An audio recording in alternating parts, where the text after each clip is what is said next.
আপনি কি কখনো অনুভব করেছেন আপনার এই আনন্দ কারোর জন্য ক্ষতির কারণ?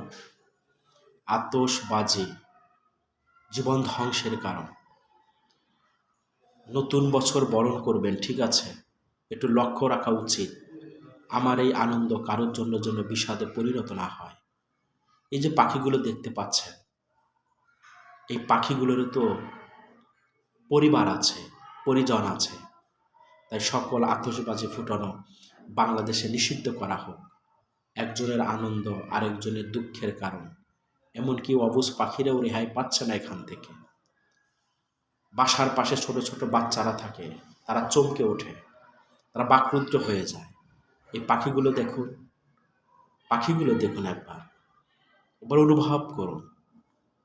ইভেন কি আমার বাসায় থাকা এক ম্যাচুইড পারসন হেও আতশবাজির শব্দে তার অনেক প্রবলেম হয়েছে। সুতরাং একটু খেয়াল করুন, একটু